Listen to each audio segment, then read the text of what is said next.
High, আমি ছন্দাশ্রী। বন্ধুরা চলো আজ বীজ দিয়ে কীভাবে আমি চারা তৈরি করি সেটা তোমাদের সঙ্গে শেয়ার করছি। তো দেখো, প্রথমেই ইউজ অ্যান্ড থ্রো ট্রেটাতে ফুটো করে নিয়ে মাটি ভরিয়ে দিয়ে বীজগুলো দেখা টিস্যু পেপার পেতে নিয়েছি মাটির উপরে। পেতে বীজগুলো 1-1.5 ইঞ্চি ফাঁকা ফাঁকা করে বসিয়ে দিয়েছি। দিয়ে তার উপরে আর একটা টিস্যু পেপার দিয়ে দিয়েছি। দিয়ে জলের ছিটা দিয়েছি যেন বীজগুলো তার জায়গা থেকে নড়ে না যায়।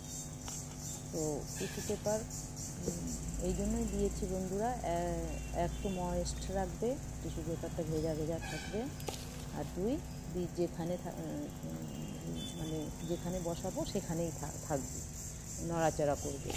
তো তাই প্রথমে একটা টিস্যু পেপার দিয়ে বীজ দিয়েছি, তার উপরে আবার বীজটা বসিয়ে দেওয়ার পরে তার উপরে আবার টিস্যু পেপার দিয়ে জল ছিটিয়ে দিয়ে দিয়েছি।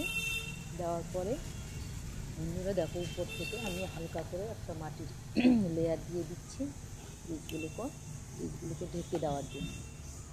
তো এইভাবে ঢেকে দেওয়ার পরে মানে আমি এটার উপরে শুকনো মাটি, রোদে শুকনো উপর থেকে যে মাটি দিলাম। তো এই জল দেবো এখন।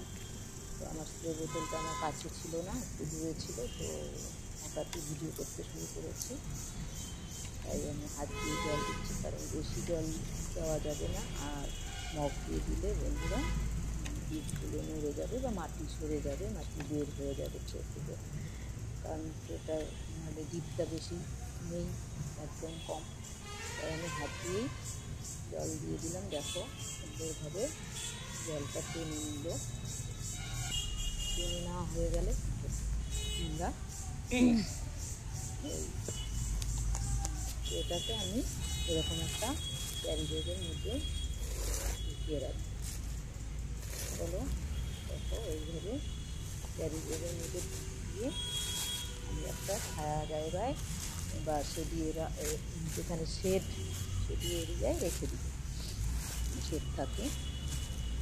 তো হয়ে গেল আমার বীজ কীভাবে লাগাই। টিস্যু পেপারটা দেওয়ার কারণ বন্ধুরা, বীজগুলো ময়েস্ট থাকবে মাটিটা আর বীজগুলো নড়বে না। ওই জন্যই টিস্যু পেপার দিয়ে এরকম করে আমি যেগুলো ভালো বীজ, মানে বীজ অঙ্কুর হতেই হবে, সেগুলোকে এইভাবেই করি। এমনিতেও নর্মাল করি অনেক সময়।